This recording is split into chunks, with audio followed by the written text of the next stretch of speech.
They were cast in iron, blessed by prayer, and promised to ring until the end of days. But on the night of September 17th, 1871, Edinburgh's bells fell silent. The city waited for their call to midnight mass. It never came, and by dawn, those who entered the tower would wish they never had.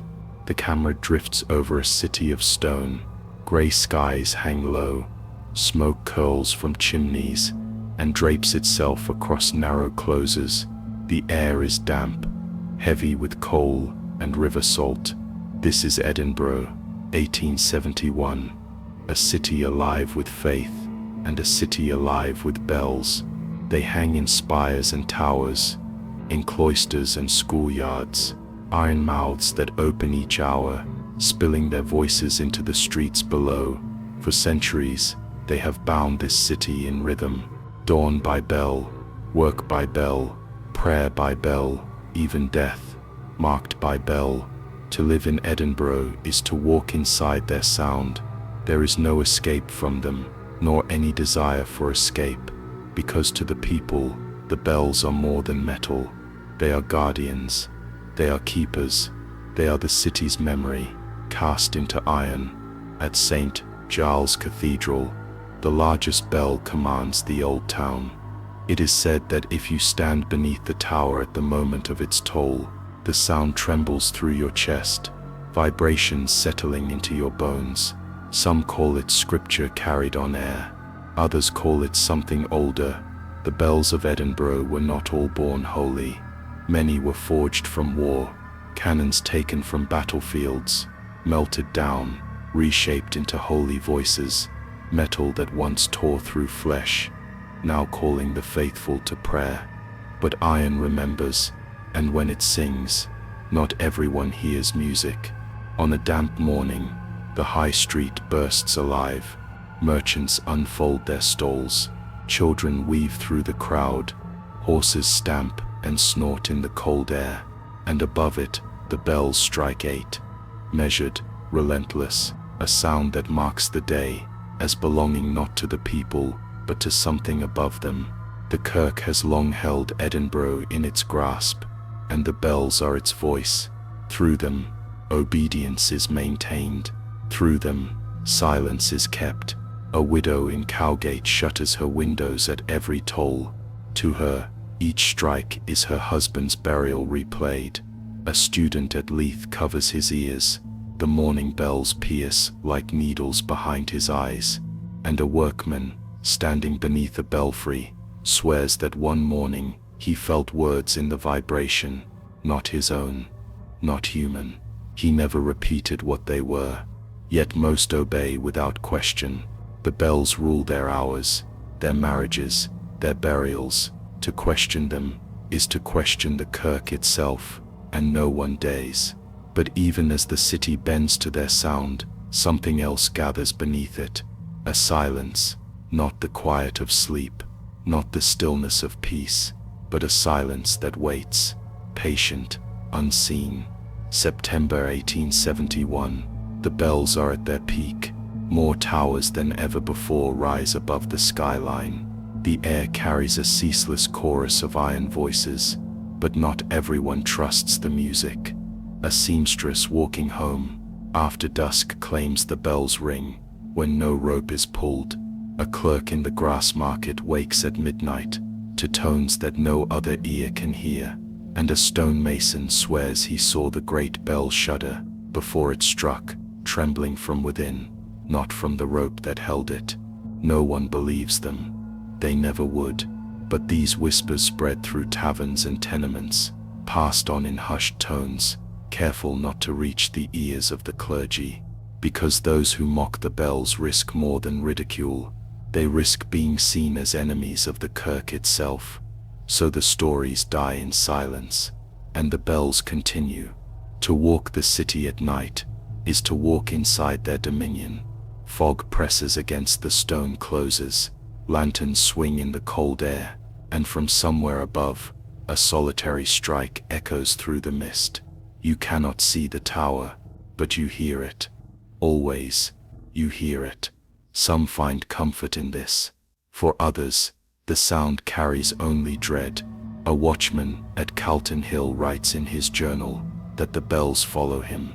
No matter where he patrols, the tone is above him, behind him, before him. He cannot escape it. By morning, he burns the page and never writes again. The power of the bells is not only in sound, it is in absence.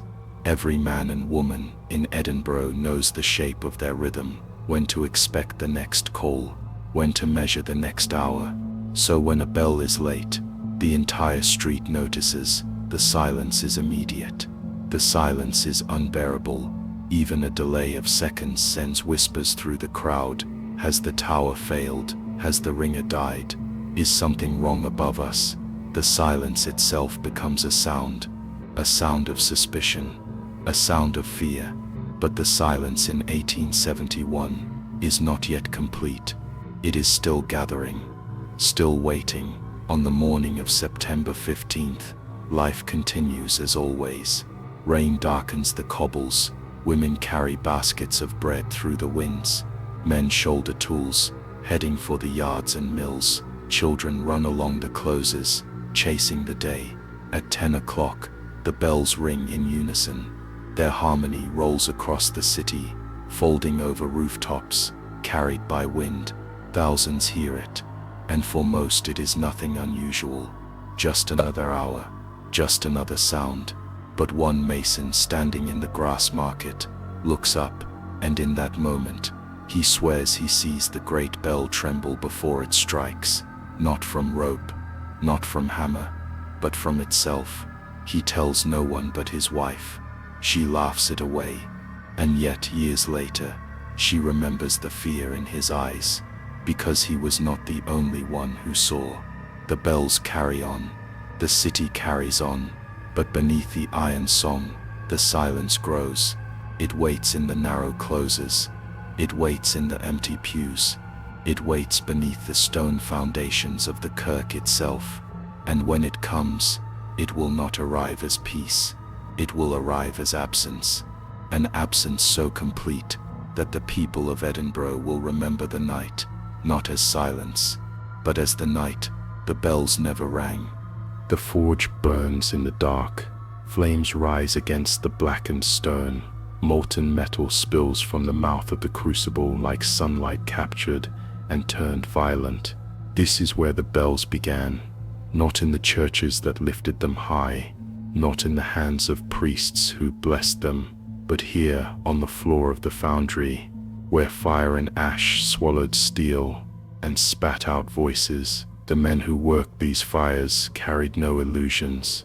They knew what they were melting. They knew what they were shaping. Cannons, guns, iron mouths of war, now turned into iron mouths of God. The bells of Edinburgh were forged from battlefields, from weapons that once thundered with death, from cannons that spat fire across Europe, tearing men apart. The city told itself this was holy, that to melt weapons into bells was redemption, that the iron had been cleansed, that death had been remade into prayer. But the men at the forges whispered differently. They saw the slag rise to the surface of the crucible, dark flecks that hissed like blood, meeting fire. They smelled it in the smoke, bitter and sharp, like iron that still remembered what it had done. They did not speak of this outside the foundry walls, but among themselves, they feared, because iron remembers, and memory does not burn away. Edinburgh's foundries were places of both pride and unease. By day, the roar of fire echoed against stone. By night, the streets filled with smoke that clung to windows and clothes. Men staggered home with faces blackened, lungs heavy, eyes stinging, and in their ears, the ring of molten metal cooling, sharp, endless, like a ghost of the bell that was still to come.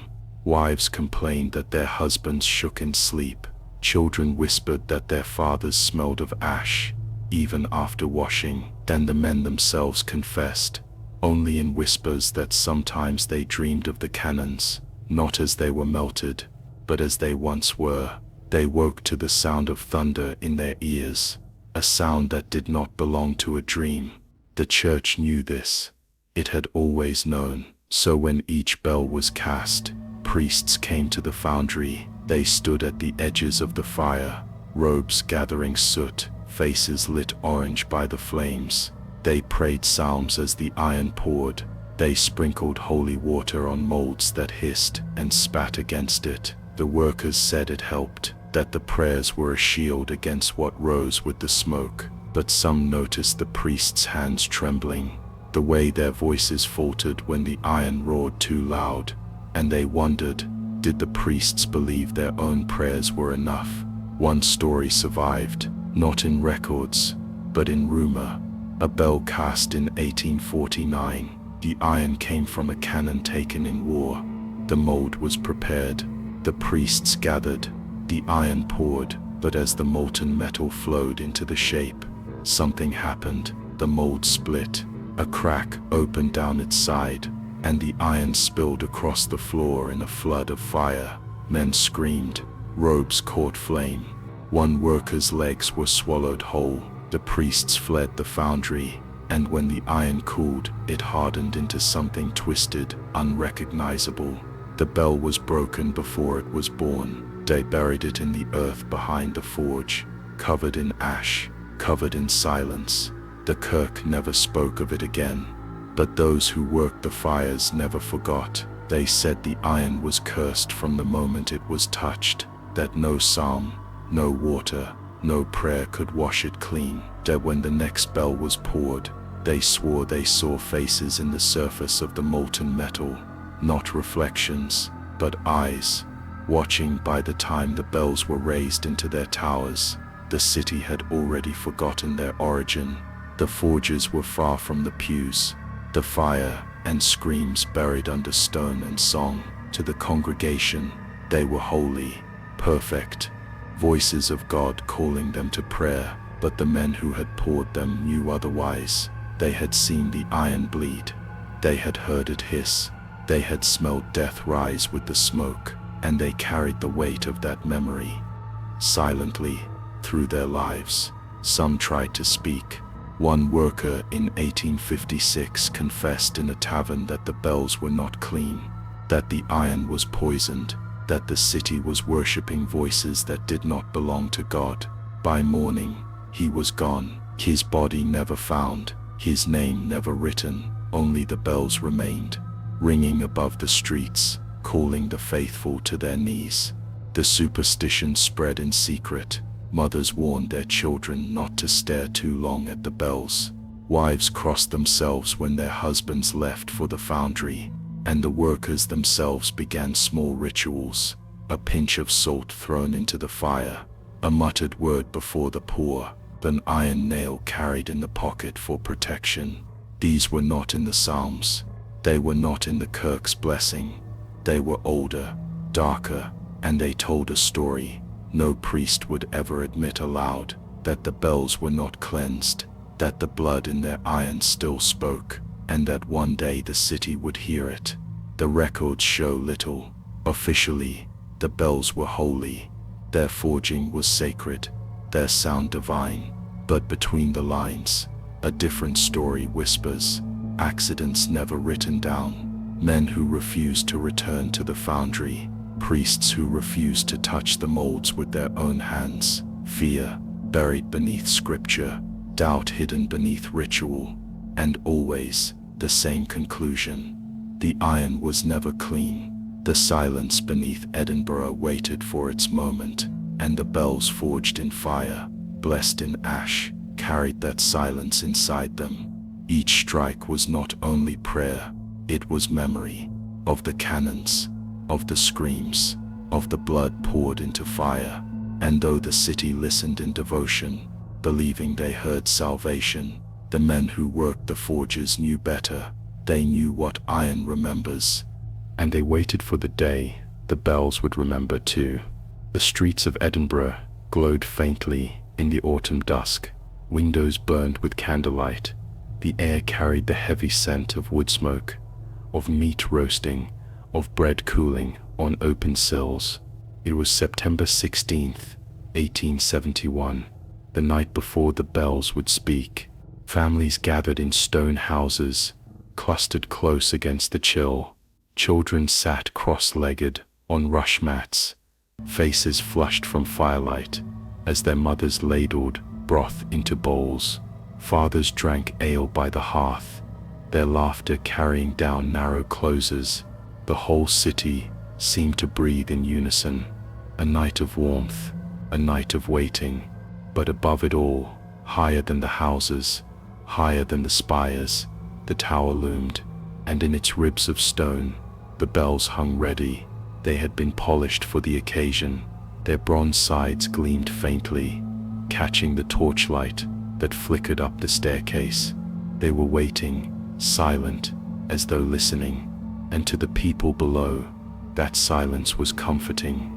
Proof that tomorrow, the first toll would be holy, proof that the city was in God's hands. But not everyone felt comfort. At the manse the clergy prepared, black robes laid out on wooden chairs, psalters stacked neatly on the table, candles burned low, their wax dripping like pale veins across the wood. The bishop walked slowly, his hands clasped, lips moving in silent rehearsal of tomorrow's prayers. Younger priests followed his example, though some whispered nervously among themselves. They had been told to fast that evening, to approach the day of consecration with empty stomachs, clean hearts, and sharpened minds. But in the kitchen, a single loaf of bread had been broken, a pitcher of watered wine had been shared. It was a small act, a human act, but some of them looked at one another uneasily, as though even this quiet indulgence might be seen. The bells would not tolerate weakness. That was the feeling none of them admitted aloud. The parishioners called it the feast before silence, an old tradition, older than the city itself. The night before the bells spoke, families would share what they had: meat salted from the summer hunt, bread baked with what flour remained, and wine, if a household was fortunate enough to keep it. It was not a command from the kirk. It was not written in scripture. It was a whisper of custom, something passed from mother to daughter, from father to son. The idea was simple. On this night, you fill yourself. Tomorrow, when the bells ring, you give yourself over to God, empty, humbled, silent. But silence is never complete. A watchman, named Angus Kerr, walked the perimeter of the kirk that night. He was a man of 50, his beard shot with grey, his boots worn thin from years of pacing stone. He had walked the tower steps more times than he could count. He had locked the gates, tested the ropes, inspected the bells. He knew their silence better than anyone, and as he leaned on his staff in the courtyard, listening to the faint echo of families feasting in the closes beyond, he heard something he should not have heard. A low vibration, deep, almost imagined. It came from the tower, the sound of a bell, but the ropes were still, the clappers untouched, the doors barred. Angus straightened, held his breath, listened. Silence. Then again, a single tone, soft, fading, as though struck from within. His hand tightened on the staff, his mouth went dry. He told himself it was wind, stone shifting, a trick of the ear. But in his bones, he knew better. Inside the homes, families laughed, children begged for one more slice of bread. A fiddler played in one tenement, his bow dancing across strings, feet stomping in rhythm. Yet now and then, a face would turn toward the window. Someone would pause mid-sentence. Had they heard it? A faint note, carried on the wind, like a bell, but no one spoke of it. They laughed louder, drank deeper, and the music drowned whatever sound might have lingered. The bishop retired early, though his sleep was restless. In the dark, he dreamed of the bells swaying, of ropes moving on their own, of bronze mouths opening wide and swallowing the city whole. He woke with sweat on his brow. The candles had burned down to stubs, And somewhere in the silence, he thought he heard a single note, faint, hollow, waiting. In the tower, the air was heavy. Dust stirred with the faintest breath of wind. The bells hung motionless, their bronze surfaces cold, but shadows moved, flickered against the stone, too quick for torchlight, too dark for moonlight. A watchman swore he saw a figure between the bells, tall, still, facing him. But when he raised the lantern, there was nothing, only the curve of bronze, the ropes coiled like sleeping serpents, the silence pressing closer. By midnight, the feast had dwindled, fires dimmed, children slept, men and women lay down beside them, their hearts full, their minds turning toward the morning. The city held its breath, and in the tower, something stirred, not loud, not clear, just a whisper of sound, like iron remembering the strike of hammer and fire. Angus Kerr, still pacing below, stopped in his tracks.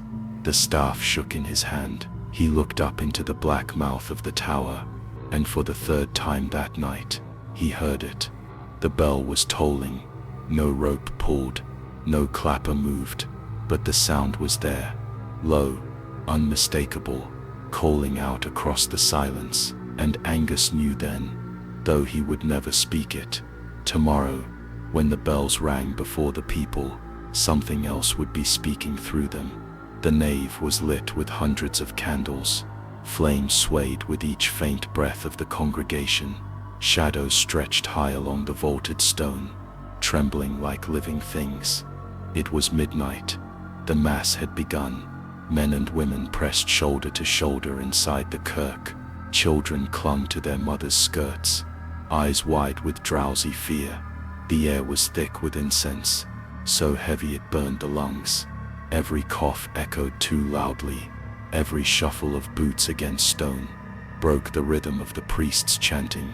The service was meant to lead into triumph, into sound, into the tolling of the new forged bells above. But even before the ropes were touched, something was wrong. The bishop stood at the pulpit, his face pale beneath the candlelight. He spoke of salvation, of iron cleansed by fire, of a city consecrated by sound. His words rang with ceremony, but not conviction. His eyes drifted often to the rope wells. The ropes hung like waiting serpents, coiled, silent still. The priests assigned to pull them shifted uncomfortably. Their hands were damp with sweat. Their lips moved in silent prayers of their own. It was almost time. The moment came without fanfare. A nod from the bishop, a breath held across the congregation. 4 priests stepped forward, their fingers closed around the rough hemp. They pulled, the ropes swayed, the muscles in their arms strained. The sound of fibers tightening cracked faintly in the air, but no sound came from above. At first the people waited. Surely the bells only needed one hard pull. Surely the silence was just hesitation. The priests pulled again, harder. The ropes whipped down, snapping back into place. Still nothing. The bells did not answer. A murmur rippled across the crowd. Children whimpered. Mothers hushed them quickly. Men frowned and looked upward, as though sheer force of will could make the bronze mouths open. The bishop raised his hand for silence. His lips moved quickly, muttering scripture, blessing the air, blessing the ropes, blessing the silence itself. He gestured again. The priests pulled once more. Veins stood out on their necks, their teeth clenched with the effort, but again no toll. The silence was unbearable. Stone absorbed every sound, threw it back jagged. The faint cough of a child sounded like thunder. The scrape of a shoe was deafening. Somewhere in the back a baby cried. The thin wail pierced the stillness. It was quickly smothered against a mother's shoulder, but the echo lingered, and in its wake, nothing, only silence. Priests glanced at one another, their eyes wide, their lips pale. One shook his head slowly, his knuckles white around the rope. The bishop's voice cracked as he commanded again. pull. They pulled until their bodies shook, until sweat darkened their robes, until their knees buckled with the weight. But the bells did not move, not a tremor, not a whisper. The ropes strained and whipped like living things, yet the bronze mouths stayed shut. A sense of dread began to spread, slow at first, a tightening in the chest, a suspicion in the mind, and then louder, stronger, voices muttering, hands clutching at beads, children sobbing openly. The silence was no longer absence, it was presence, something that pressed down on every heart in the room. The bishop raised his hands high, his face blotched red, his voice cracking through the air. "This is a trial," he said. "God is watching, God is weighing." But no one believed him, not fully, because above them, where sound should have reigned, there was nothing. And in that nothing, the people began to break. A father pulled his family close, a mother whispered a psalm through trembling lips.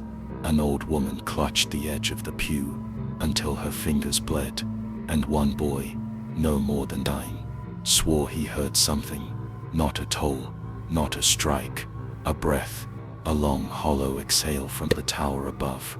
He told his mother. She slapped his arm and told him to hush, but the boy refused. He pointed upward, his eyes wide, and repeated what he had heard. A breath, not a sound of life, a sound of waiting. The bishop demanded calm, but his voice shook, his prayers tangled in his throat. The Latin fell apart on his tongue. The priests at the ropes could pull no more. Their hands were raw, their faces streaked with sweat. They stood with ropes limp at their sides, staring upward into the black mouth of the tower. It stared back. The congregation began to stir. First one man, pushing his way toward the door, then another, then a family. The bishop shouted, begged, promised salvation if they stayed, but no promise could fill the silence. And then as the doors groaned open, the wind carried into the nave. Cold, sharp, unforgiving. It made the candles shiver, it made the shadows dance, and in that movement, in that soundless shift, the crowd froze, because for the briefest moment, they all believed the bells had moved, not in sound, but in shadow. And so the service crumbled. Voices rose, frantic, terrified. The silence became suffocating. Children screamed, men pushed, women fell, and above it all, the bells stayed silent, their bronze mouths gaping, but shut to sound. By the end of that night, the kirk was nearly empty. Only the bishop remained, and a handful of priests, too afraid to flee. They stood in the center of the nave, heads tilted back, eyes locked on the tower. The ropes lay coiled around their feet. The air was heavy, like the moment before a storm, but no storm came.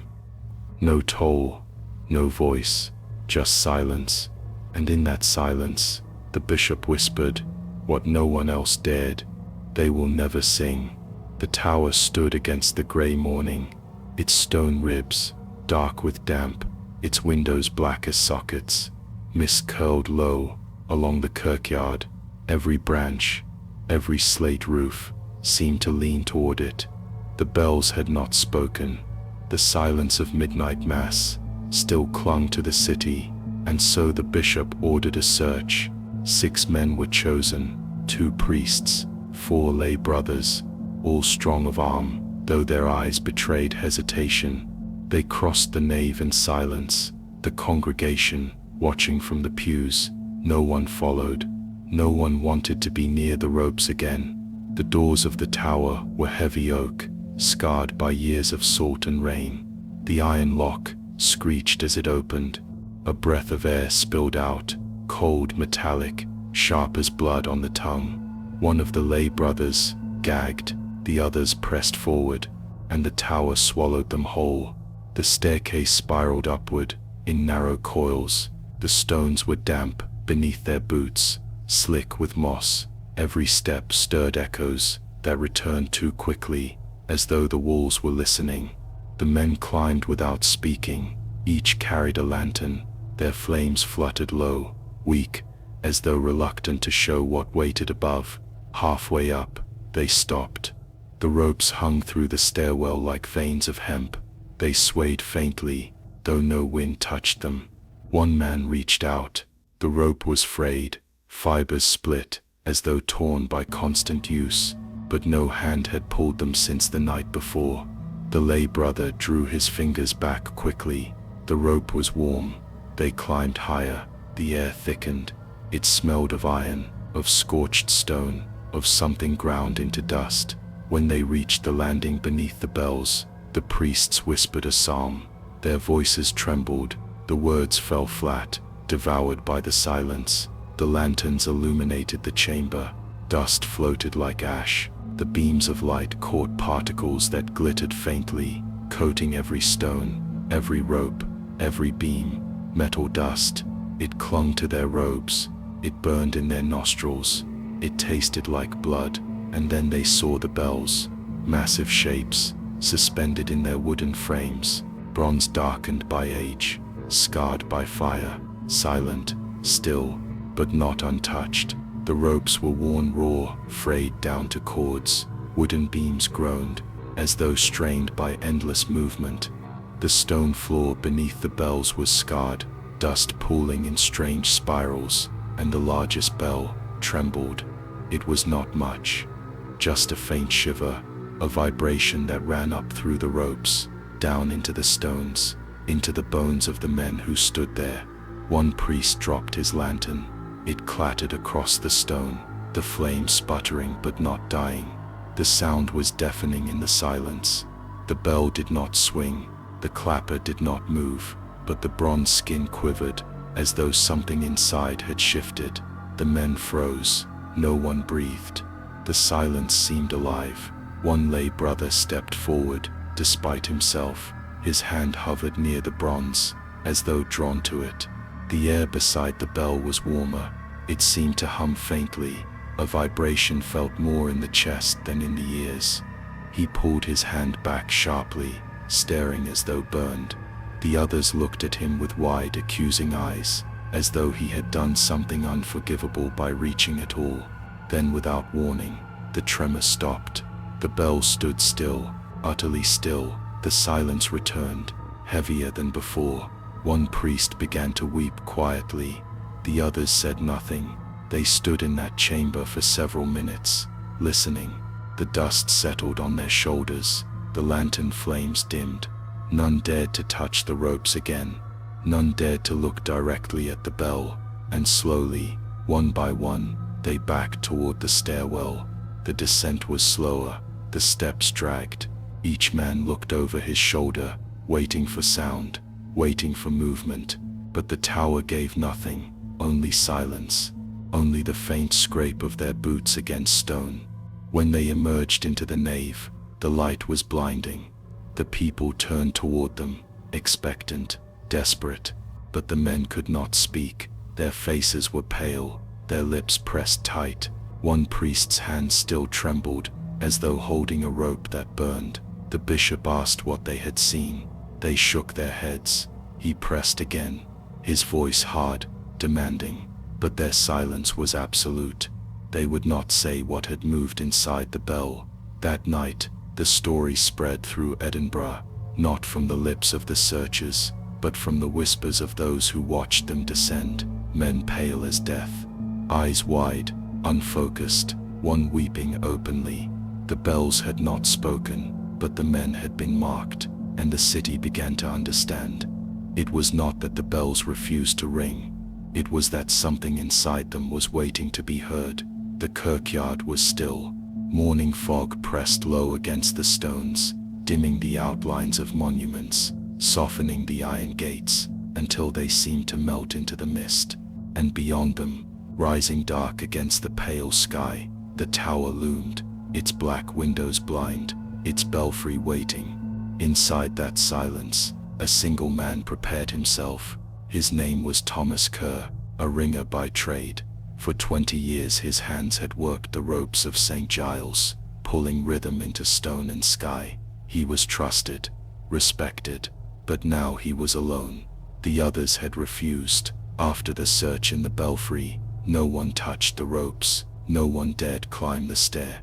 Even the bishop kept his distance, and so the order was given to Kerr. One last ringer, one final test. Thomas Kerr was not reckless, he was not brave, but he was a man of duty, and duty demanded silence in the face of fear. He returned to his small quarters that evening, a single room lit by a taper candle. The wood of his desk was scratched by years of notes, ledger entries, hymn counts, weather marks, but now the ink he set upon the page was not ordinary. It was a confession. The first entry was steady, written in the practiced hand of a clerk. He described the ropes, the way they swayed without touch, the dust that stung his throat, the faint vibration in the stones beneath his feet. But then the lines bent. His words grew shorter, hesitant, uneven. He spoke of dreams. Night after night, he saw them, not men, not saints, but faces cast in iron, their eyes hollow, their mouths shaped in perfect silence. They looked down from impossible heights. Their features were etched into the metal, unmoving, yet alive. Kerr wrote that they followed him, even when he woke. Their after-image lingered, on the walls, in the grain of the wood, in the faint glimmer of water pooled in a basin. He began to dread sleep, but he dreaded waking more. In his journal he described a whisper. It came not from the faces, but from the hollow between them. At first it was too faint to understand. A sigh, a breath moving through metal.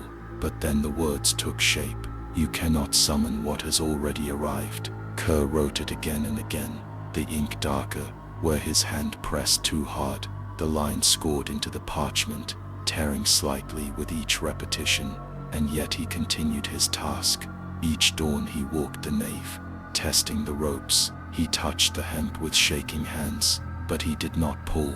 He waited for command. He waited for instruction. The bishop asked if the bells would sound again. Kerr wrote low at his head. His lips moved, but no answer came. Later, alone he wrote the truth. I fear the bells are no longer ours to ring. The journal turned darker. Ink blotched the pages where candle wax dripped. His script slanted, lines broken, words unfinished. He described the sensation of being watched, not by men, not by God, but by something vast, patient, unblinking. He wrote that he felt it pressing through the stone, down through the ropes, into his body. He could not escape it. Even in prayer, the silence returned heavier. Even in song, his voice faltered. He said it had entered his dreams, and then, his waking hours. Neighbors reported hearing him mutter at night, fragments of psalms, half sentences, then long stretches of silence, broken by sudden gasps. One said she heard him cry out, not in fear, but as though answering a question. When asked, Kerr denied it. His eyes were red-rimmed, his cheeks hollow. He seemed thinner, older, as though the tower itself had been gnawing at him. The last entry in his journal came on the night of his death. The handwriting was jagged, the letters drawn with a trembling hand. It was shorter than the rest, just one sentence, repeated 3 times.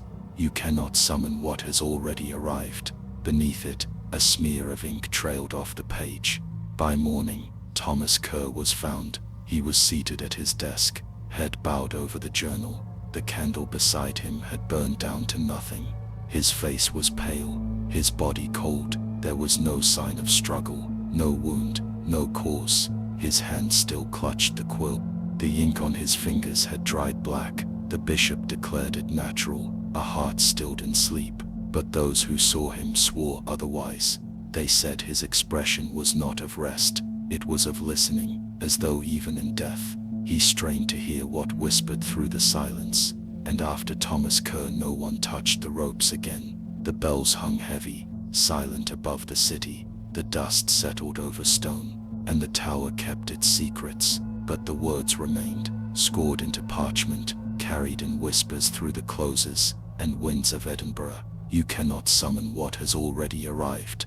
The fog clung to the winds like wool pulled thin. Edinburgh's rooftops blurred into shadow, and the air carried the faint smell of smoke and rain. The city moved, but it moved differently now. Without bells, time itself felt altered. In the first days, they thought it was only St. Charles, a fault in the ropes, perhaps a trick of weight in the iron. But then word spread. At Greyfriars, the bell would not answer. At Canongate, the ropes jerked in the hands of the ringer, but no sound came.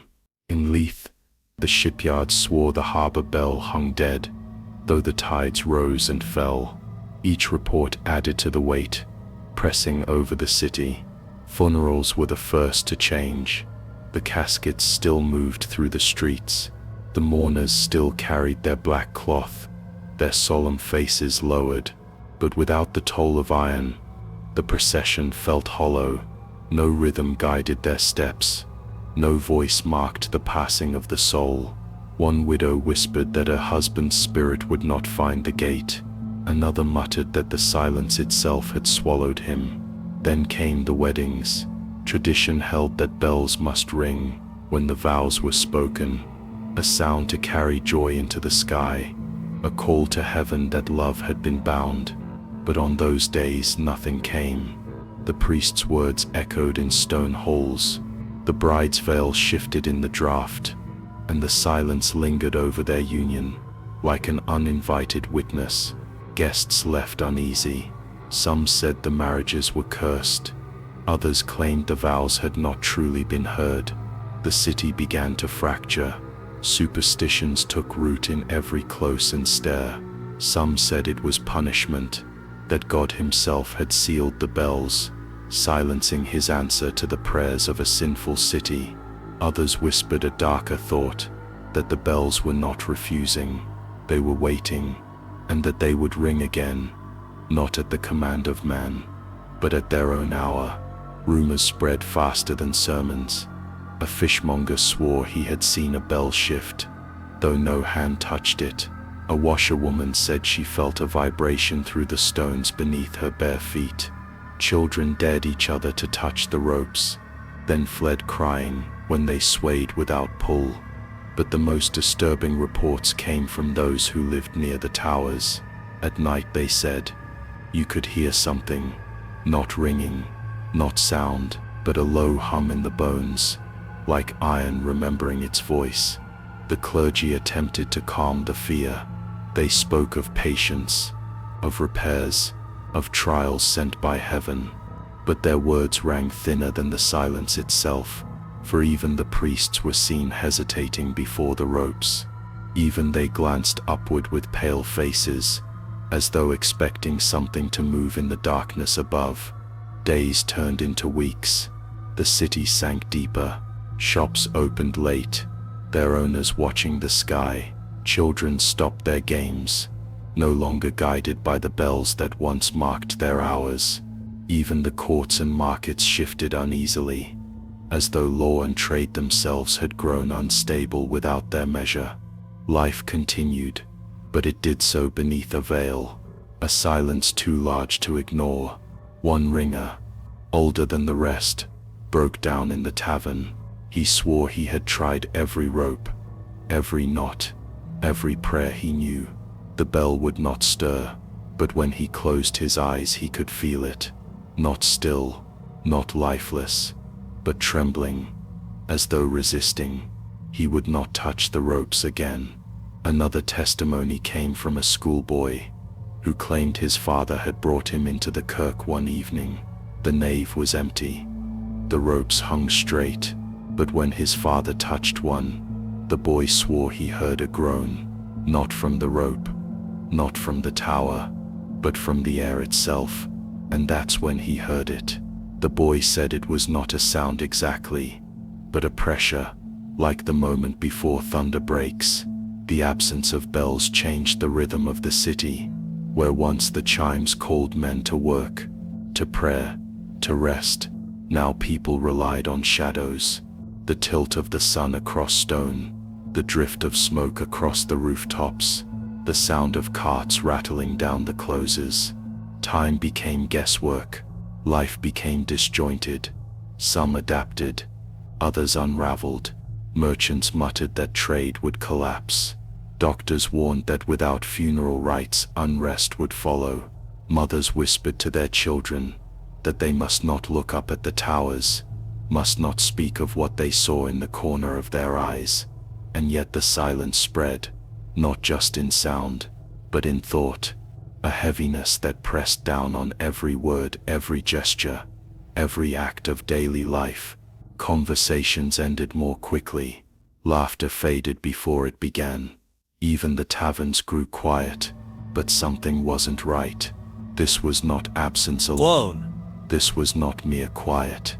It was a silence that felt filled, as though something stood inside it, as though the city was being watched not with eyes, but with listening. And though no bell had rung, the people of Edinburgh began to feel it. They were already being answered. The mist rolled low through the winds, soft against the stone, swallowing sound as it passed. The towers stood above it, sharp and dark, like teeth rising from the earth. But they did not speak, not anymore. The people waited for guidance, and the kirk answered. The first proclamations came quickly, printed notices, nailed to doors, spoken from pulpits with steady voices. The silence of the bells was explained away. The metal, they said, was flawed, the casting imperfect. The fault lay not with God, nor with the city, but with men who had cut corners, workers who had failed in their duty. Others claimed it was human error, that ringers had grown careless, that fatigue and fear had weakened their hands. And some whispered of sabotage, that agitators, dissenters, those who opposed the kirk's rule, had tampered with the iron, cutting ropes, spreading panic for their own ends. The clergy stood before their congregations, calm and assured. Their words were measured, their faces carefully blank. But the people saw something else, the slight tremor in the priest's hand as he unfolded his notes, the pause before each denial, as though he listened first to the silence above, the way his eyes flicked, unbidden, to the tower windows black against the sky. They spoke of certainty, but their bodies betrayed them. At night, the whispers grew. The kirk said it was forging. The kirk said it was sabotage. But the watchmen knew what they had heard, and the neighbors knew what they had seen. Priests no longer lingered in their own kirks after dark. Doors once left open for prayer were now locked before dusk. Candles were extinguished early, and the sound of keys turning in heavy locks echoed through the closes. The faithful knocked on doors and found no answer. The towers loomed, silent, while the priests hid behind their own walls. One account survives, written in the margin of a hymnal. The hand was hurried, the ink smeared. It read, "We tell them it is nothing. We tell them it is iron. But none will stand beneath the ropes when night falls. None will step into the tower after the last light. Even I dare not, for it feels alive." The rest of the page was torn away. Rumors spread of priests sealing their kirks from within, not merely locking the doors, but barring them with timber. One watchman swore he saw Father MacLeod hammering boards across the door of St. Cuthbert's, his face white with sweat, though the night was cold. When asked why, he gave no answer. He only said, "The tower must not be entered." The kirk dismissed it all. They issued denials, again and again. They told the city not to indulge fear. They told the faithful to ignore superstition. But each word of denial only sharpened the unease. For the priests no longer acted as though they believed themselves. A woman in Cowgate said she saw her priest cross the street, rather than pass beneath his own belfry. A sexton claimed he was ordered to bolt the stairwell door with iron, and never to open it again. Children whispered that at night, the priests prayed not at the altar, but huddled in their vestries, whispering psalms as though to shield themselves. The kirk's voice remained steady in the daylight, but the city knew the truth of night, and that's when he heard it. One parishioner, leaving late after prayer, passed by the tower door. Behind it, he swore, came the sound of metal shifting, not the peal of a bell, but a slow grinding weight, as though something strained against its place. When he told the priest, the man grew pale. Then he forced a smile, and said only, "You heard the wind." But his hand trembled as he closed the church. The more the kirk denied, the more the silence spread, not only in the bells, but in speech, in trust. People stopped believing what they were told, stopped looking to the pulpit for truth, stopped waiting for the sound that never came. The kirk had built itself on voices, on scripture, on proclamation, on iron, ringing over stone. But now their words faltered, and silence was stronger. Some parishioners stopped attending altogether. Others came only to watch the faces of the priests, to catch the flicker of fear they tried to hide. And some, desperate, begged for answers. But the clergy offered none. They only repeated the same lines, until they were hollow. Faulty forging, human error, sabotage, and yet none would stand in the tower after dark. But something wasn't right. The city could feel it. The air around the kirk seemed heavier. The towers loomed taller, darker, as though the silence within them had begun to seep into the stones. Children refused to walk near them. Merchants closed their stalls early. Even the crows, once thick on the roofs, seemed to avoid the belfries now. The kirk's denial could not mask what everyone knew. The silence was spreading, and those who claimed to lead the city in faith were the first to flee from it. The night watch began reporting strange patterns. Candles snuffed without cause. Locks turned twice though no hand touched them. And in some towers dust fell as if shaken loose by movement above, though no man climbed the stairs. The kirk dismissed these accounts, but the men who stood beneath those towers did not. It was no longer a question of whether the bells would ring. It was a question of what had taken their voice, and why the priests seemed to fear it more than the people themselves. The silence was no longer passive. It was active, present, waiting, and every denial made it stronger. By the end of the month, the proclamations had stopped. No more explanations were offered. No more reassurances spoken. The kirk had withdrawn, its doors sealed earlier and earlier each evening. Its priests, pale, silent, and hurried, and the towers stood above them all, dark, watching, listening. The city did not know if the bells would ever ring again, but it knew one thing. The silence was no longer outside the kirk. It had already entered. The streets of Edinburgh had grown quiet, not the ordinary quiet of a city after dark, but the kind that settles like a weight, the kind that makes every footstep sound like an intrusion. Shops had begun shuttering earlier. Stalls in the markets went unbuilt, and where once the air was thick with bartering voices and the roll of iron-shod wheels, now only the crows filled the void.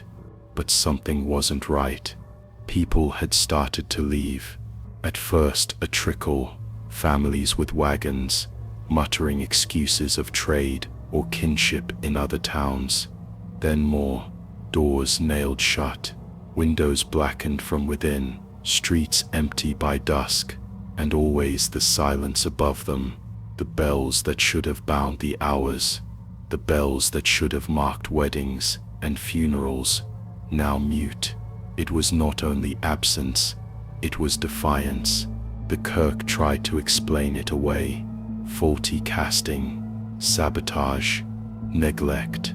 But the words rang hollow, because the silence was too complete, too deliberate.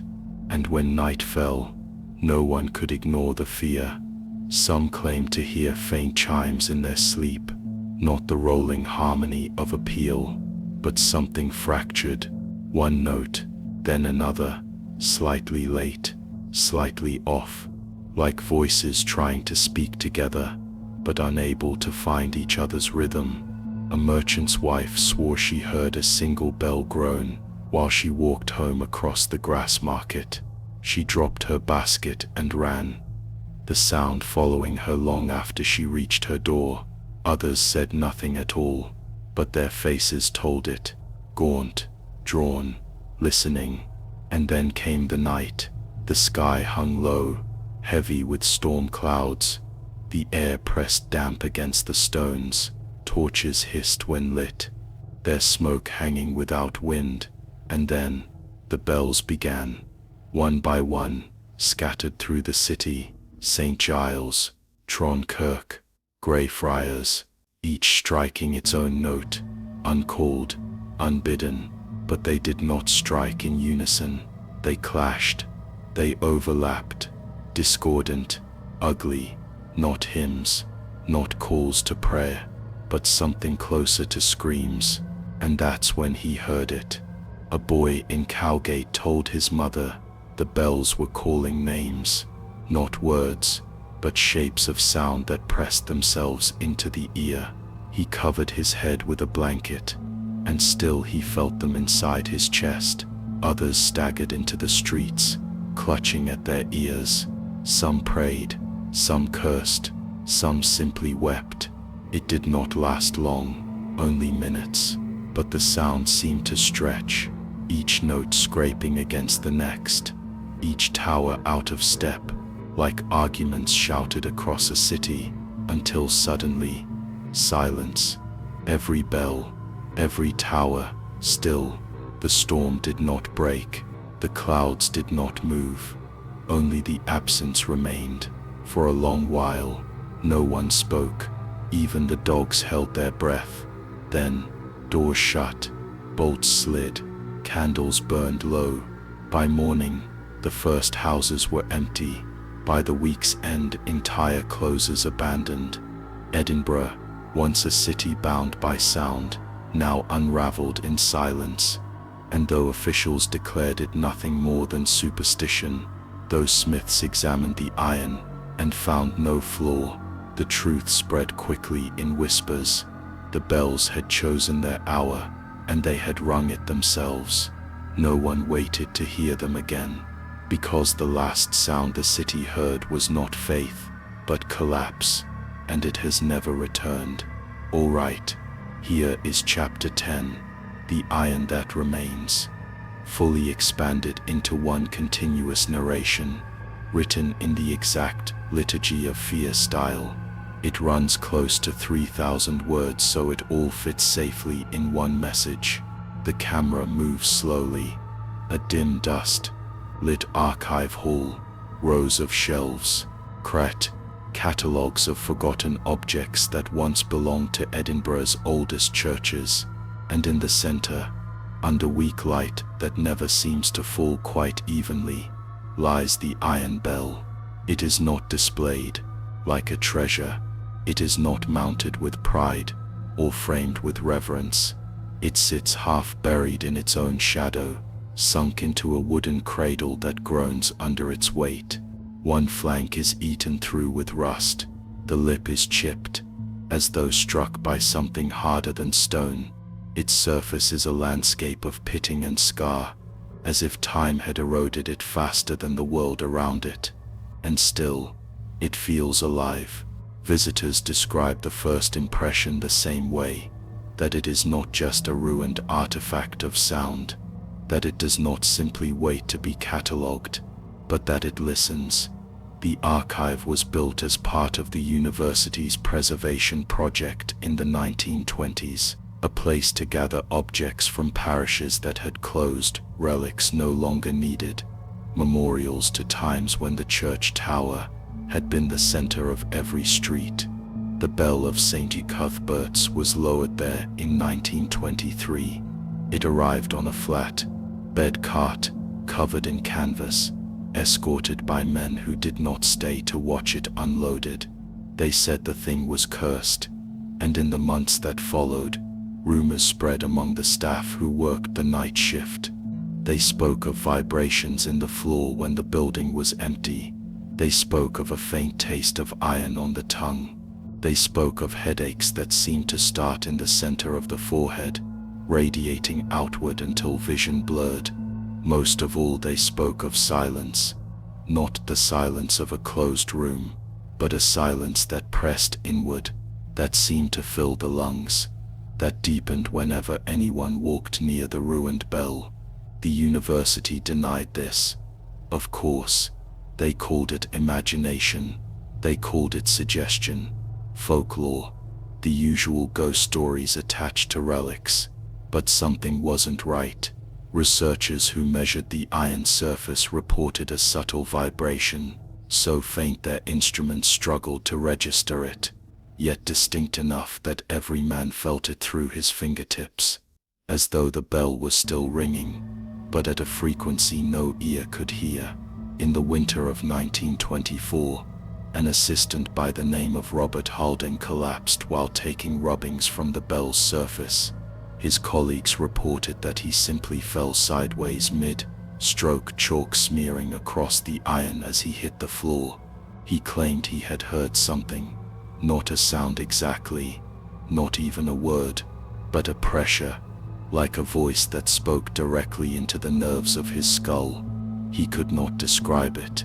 He could not write it. He could not even remember it clearly, only that it had left a warning. You do not summon what has already come, and that phrase, repeated in the archive's oral accounts, mirrors the line found decades earlier in Thomas Kerr's journal. The last ringer, the man who died the morning after he tried to pull the ropes. The link is impossible to prove, but too precise to ignore. From then onward, the bell was treated differently. Researchers worked in pairs. Measurements were cut short. The iron was cordoned off by a velvet rope, as if museum etiquette could contain something the church itself had once abandoned. Yet even at a distance, the unease lingered. By the 1950s, a new wave of complaints emerged.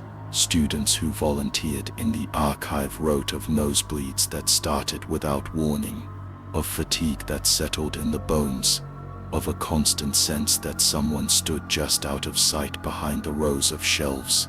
The bell was relocated twice, moved deeper into storage to avoid public display. Each time staff noted the same trail of iron dust where it had rested, a fine powder that no broom could fully clear, that seemed to appear again even after the floor had been scrubbed raw. And in that dust, some said, patterns emerged. Faint rings, like ripples in water, circles spreading outward, but only when no one was looking directly at them. The city called it superstition. The university called it stress, mold, or bad air circulation. But the stories spread anyway. By the 1970s, custodians refused to lock up alone. The senior archivist would walk the halls at closing, rattling his keys, only to find doors already bolted, though no one admitted to sealing them. Some said it was the priests, that even in retirement, some could not walk past the archive at night without whispering a prayer, that the same churchmen who dismissed the rumors in daylight still crossed themselves when passing the walls. And perhaps they had reason, because in 1981, an electrical fire damaged part of the building. Most of the wing was consumed. Shelves collapsed, parchment burned, but not the bell. When the smoke cleared, it was found sitting in its cradle, unmarked, the surrounding wood charred to ash. The floor beneath it had blackened in a perfect circle, as though scorched by heat that radiated outward, but stopped precisely at the bell's lip. Firefighters called it coincidence. Archivists called it miracle, but none would touch it. In interviews, one man admitted he would rather run into flames than lay his hand on that surface again, and yet the bell remained. By the 1990s, the city of Edinburgh had folded the artifact into its heritage narrative. It appeared in textbooks. It appeared in tourist brochures. A relic of 19th century forging. A bell that had rung in times of plague and famine, now retired as history. But those who worked in the archive never accepted that story. One recalls standing near the bell to photograph it. The camera jammed, then jammed again. When the film was developed, the frames came back blank, except one. In that single frame, the image was distorted. The outline of the bell stretched upward, as though the metal had been caught mid-movement. The archivist threw the print away, but the memory never left him. Even today, researchers approach it reluctantly. Some wear gloves. Some carry small crucifixes in their pockets. Some time their visits to coincide with the bustle of day, when the hum of traffic seeps faintly through the archive walls, and the silence of the iron cannot fully enclose them, because the silence is still there. It does not fade. It does not lift. It is not the silence of an empty room, nor the silence of a library, nor even the silence of a graveyard. It is heavier, like a presence that leans in, like a sound that never resolves. The city may call it history, but those who have stood beside the bell describe something different. They describe a weight that settles on the chest, a taste of copper that rises in the throat, a faint rhythm in the bones, as though the body itself were a clapper, waiting for a strike that never comes. And perhaps most disturbing of all, the accounts of hearing bells elsewhere. Students walking home at night say they hear them faintly in the wind, not the clean toll of a tower, not the chime of metal against air, but fractured tones, off-key, staggered, like voices trying to speak through iron. And when they turn to look for the source, there is nothing, just the streets, just the shadows of buildings where bells have not hung for more than a century, and yet the silence never ends. Those who have studied the history note this clearly, that after 1871, no major bell was ever successfully cast in the city again. Attempts failed, metal cracked, towers collapsed mid construction. Projects were abandoned in planning, and though no one admits it publicly, some believe the silence has spread farther, that the decline of the bell in Edinburgh marked something larger, a shift, a fracture, that the hour which once bound the city in unison was broken, and that what remains is only iron, a fragment, a ruin, a body without voice, but bodies still decay, and those who tend the bell today admit quietly, though never in official reports, that the iron seems to shed more dust each year, that the cradle requires replacement more often than expected, that the floor beneath grows faintly discolored, as if something were seeping outward, not loudly, not violently, but slowly, patiently, like silence itself. One archivist interviewed off record in 2003 put it this way: "You can feel it. It's not dead metal, it's not an object, it's waiting." And when asked what he meant, waiting for what, he refused to answer. The tape clicks off there, no follow-up exists, but the implication hangs heavy, because even now, the bell remains where it was placed, half buried, shadowed, corroded, surrounded by paper labels that call it harmless, a relic of history, a reminder of faith, a museum piece. But those who linger too long near it know better. They know the silence has weight. They know the silence has shape. They know the silence has never left. And if they are honest with themselves, they know something else, that silence can spread.